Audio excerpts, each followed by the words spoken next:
Përshëndetje, ku jemi këtu me parashkimin e datës 26 korrik të 2026. Duke se ka të bëjë një ditë mjaft e rëndësishme, sepse kur kemi aktivitete planetare, na jepet dhe një mundësi për sa i përket ndryshimeve që ne duhet bëjmë. Por çfarë ka ndryshe kjo ditë?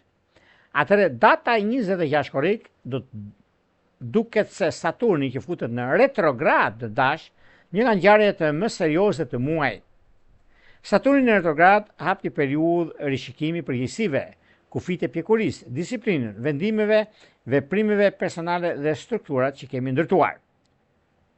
Saturni në dash na pyet, apo veprojmë me guxim të pjekur apo me impulsivitet? Apo marrim përgjegjësi për veten apo po kërkojmë të fitojmë më shpejt për ato që neve kërkojmë? A kemi strukturë për fillimet tona, apo vetëm dëshirë për të nisur diçka? Ky është një moment shumë i rëndësishëm për gjithë vendimet që kërkojmë me forcë, durim dhe përgjegjësi. Kuptojeni pak ose ndaloni pak për atë çka flitet dhe ndodh. Ndikojnë shumë shenjat siç është dashi, gaforja, peshorja, bricapi të ditës së dytë, sidomos ata që kanë ascendente apo planete personal. Pra, 13 deri në 16 gradë të këtyre shenjave. Për dashin kjo është një periudhë rishikimi personal dhe jo vetëm. Për gaforet lidhet me karrierën, statutin dhe përgjegjësitë publike. Për peshoret, marrëdhëniet, martesat, prioritetet dhe kontratat. Për bricapët, shtëpinë, familjen, banesën dhe bazë emocionale. Dita nuk është e lehtë ashtu siç duket, sepse na jep edhe mundësia neve të bëjmë diçka, por Saturni nuk jep gjithmonë entuziazëm. A jep realitet. Mund të ndjejmë lodhje, vonesë, presion, detyrë, përgjegjësi ose nevojë për të parë në çështjet pas zbukurime. Por kjo është shumë e mirë për planifikime serioze, për vendosje kufish, për rishikime dhe qëllime, për ndërtimin afatgjat të diçkaje që neve kontrollojmë dhe dëshirojmë. Për sa i përket çështjeve që kanë bëjnë në anën ekonomike dhe ndryshimet është pozitive. Kurse nuk është pozitive nëse nismat impulsive, marrëveshjet pa bazë, për zhvendosje të nxituara, propozime që nuk kanë plan, për kërkesë promovimi pa përgatitje, për martesë ose ndarje nga presioni, ose për vendime që merren vetëm për të treguar forcë, Saturni kërkon prova. Dhe ta keni parasysh, jo fjalë. Për punë, dita është e mirë për strategji, për përgjegjësi dhe për pranuar një detyrë serioze. Për financat kërkon kursim dhe plan për gjërat e tjera që ka të bëjnë shumë në ndryshime të tjera.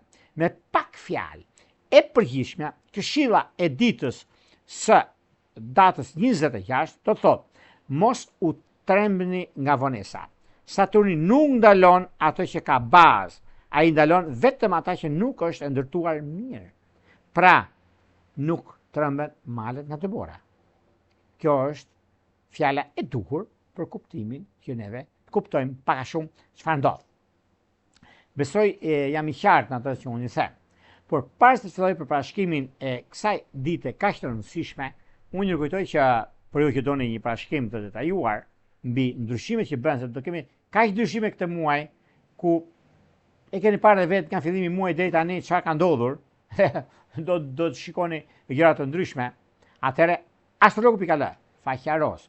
Atje mund të gjini të shikoni dhe të ndryshoni disa gjëra mjaft të rëndësishme lidhje me punën, lidhje me karrierën, lidhje me ndryshime të mëdha dhe jo vetëm.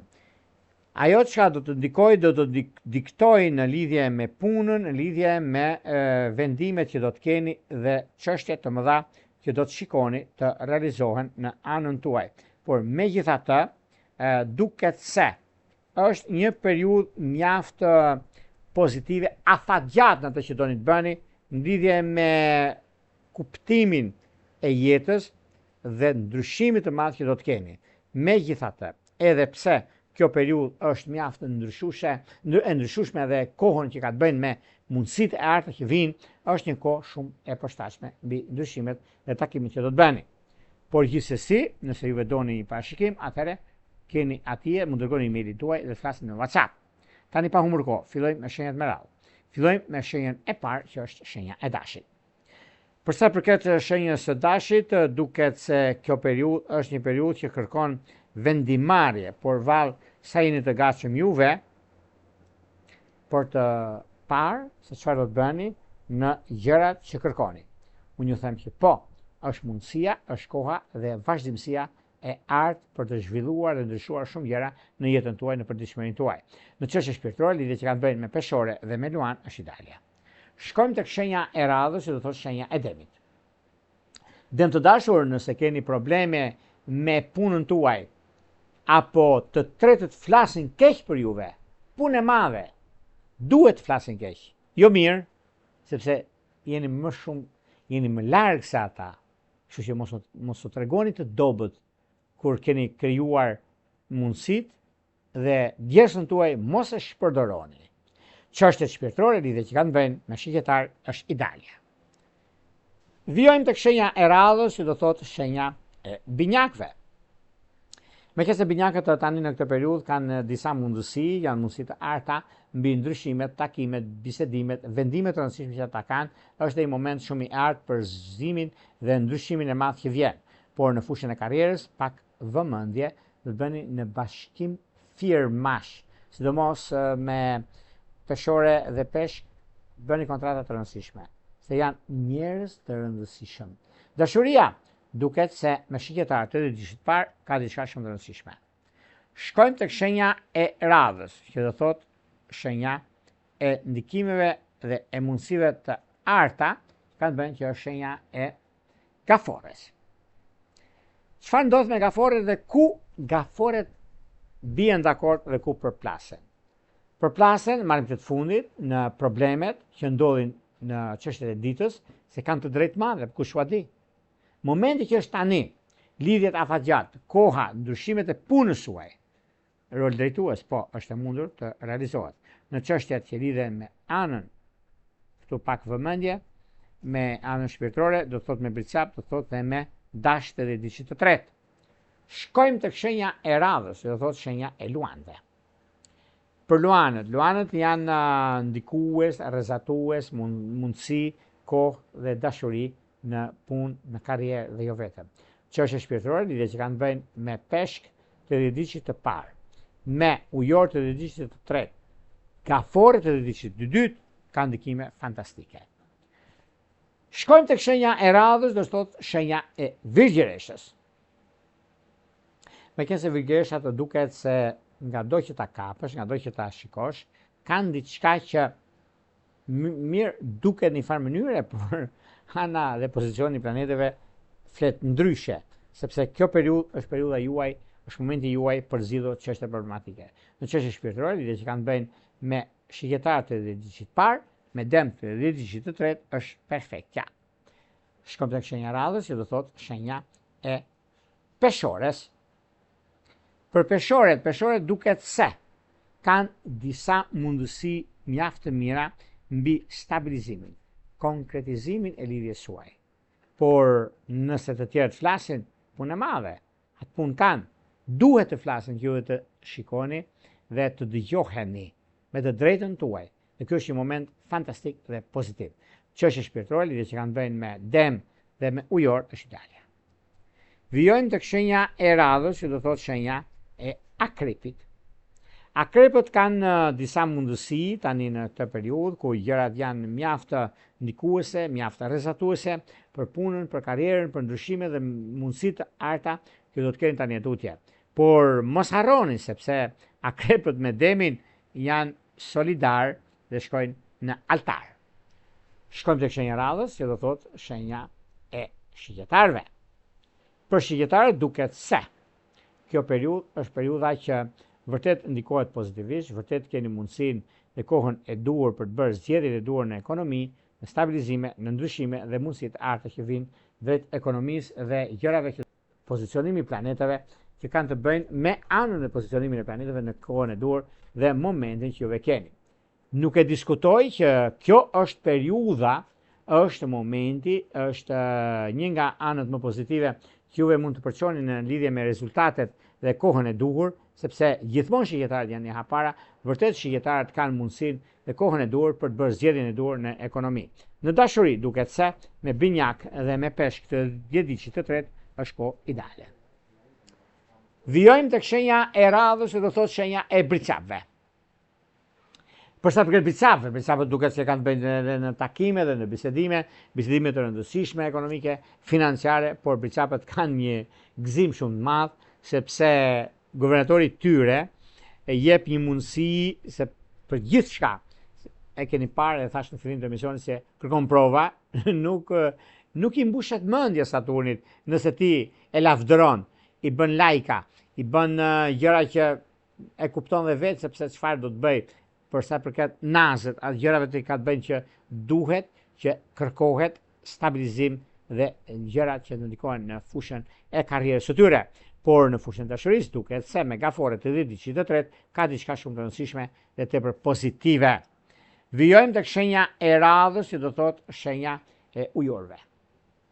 Për sa përket ujorët duket se kanë disa mundësi, jo një mundësi, sepse kjo periudhë duket se ka të bëjnë edhe me takime, ka të bëjnë edhe me ndryshime të mëdha në fushën e karrierës, në fushën e biznesit.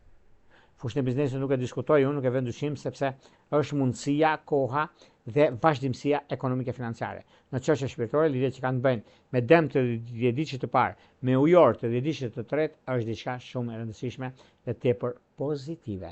Prandaj bini pas, prandaj e keni dhe mundësinë dhe kohën e duhur për nisma të reja. Vijojmë tek shenja e radhës, tek shenja e komunikimit dhe tek shenja mjaft pozitive, që do thotë shenja e peshqeve. Për peshqit kam shumë lajme të mira, sepse këtë periudhë kam pasur shumë probleme, nuk e diskutoj, për një arsye, në fakt, sepse lodhen shumë në ekonomi, lodhen shumë në lidhje me stabilizimin ekonomiko-financiar, kanë ndryshuar punë dhe biznes. Mirë po, kjo periudhë të djediqit parë duket se kanë një mundësi të artë tani e tutje për të pasur çfarë do të bëjnë në fushën ekonomike financiare. Por megjithatë nuk besoj se ka probleme ose gjëra të mbartura nga e kaluara, sepse kjo periudhë i ndihmon për të zgjidhur problematikat e tyre, i ndihmon për të arritur qëllimit të tyre, dhe ky është një moment mjaft i mirë për të parë se çfarë do të bëjnë në ekonomi, në stabilizime dhe në ndryshime. Por mos harrojmë se kjo periudhë, sado që është e vështirë, sado që keni pasur probleme të mbartura nga e kaluara, do t'ja dilni sepse keni mundësinë. Djediqi i dytë do merret me udhëtime ose bashkim familjar që do jetë me peshore dhe me bricap të djediqit të dytë, kanë diçka shumë të madhe në anën e tyre. Por gjithashtu është një mundësi shumë e mirë sepse stabilizimi, konkretizimi i lidhjeve dhe i mundësive të arta që kanë bëjnë, sepse këta planifikojnë punën me jashtë, aty ku do punojnë janë të njëjtë me ku punojnë këtu, por ka diferencë në para. Por po të llogarisim këto para që merren, sa është baza kryesore, qendra që ndodh fenomeni, për shembull, unë në Shqipëri marr 5 lekë, në Angli marr 13 lekë. Po çfarë diskuton, unë marr një gjysmë sepse kam hequr shpenzimet. Jo miqtë mi të dashur, mos i gëzoheni atyre gjërave që janë momentale ose gjërave që hajde se unë po ik atje po do fitoj dhe do bi lek. Ju do bini, por po të bëni plan biznesit tuajën dhe të qëndroni në vendin tuaj e keni 5 fish. Fitimin. E kemi përvu Jurgo, le mos e pyet fare. E vërtet është. Por shikojni një herë dhe një herë këtë periudhë, më thënë. Korrikun deri në nëntor. Çdo njeri, unë di të them një fjalë, lum ai që ka tokën e vet dhe një prrua afër, dhe mjer ai që ka shitur tokën e vet dhe ndodhet i huaj në trullin e vet. Unë këtë di të them. Ju bëni si të doj e bardhë zemrës tuaj. Sepse rinia, njerëzit e mesëm, nuk flas për gjysherit, shtrëgjysherit apo baballarët. Njerëzit e mesëm do thotë prindit. Miqtë mi, keni kujdes, mos u nxitoni. Për sa përket gjërave të dashurisë, peshë dashur, e keni gjitha mundësit, mund të arrini në finish, për shumë gjëra. Pastaj do flas një moment, do bëjmë një emision vetëm për Shqipërinë dhe për njerëzit që jetojnë dhe njerëzit do vinë nga andej. Janë të shumë, më besoni, që më shkruajnë në inbox. Kjo është kënaqësi që më ndihem kaq mirë sa edhe juve nuk të ta besoni, kush nuk do që zogjt të kthehen në foljen e tyre. Gjithsesi, koha dhe momenti dhe mënyra dhe mundësia janë shumë të mëdha. Këto ishin për sa përket pikërisht kësaj dite kaq të mirë, sepse përgatiteni për të hënën që vjen, të ditës së diel, të datës 26 korrik të 2026-ës. Në mos them kjo ditë vlen për 2027-ën, por nëse do flasim për gjëra të tilla. Për ju që interesoni për shkrimet detajuara, keni astrologu.al. Aty keni surpriza. Dhe do të shikoni tema kaq të larmishme dhe surpriza të mëdha mbi parashkimet dhe çdo të thot astrologji me germa shtypi dhe të shkruara në male, në fush dhe në lëndina. Për sa i përket përshkrimet personale, individuale, astrologu.al është e faqeros që shkon atje. Dhe mbi gjithçka, juve doni i keni atje. Nga një rrupulla, gjithë mira.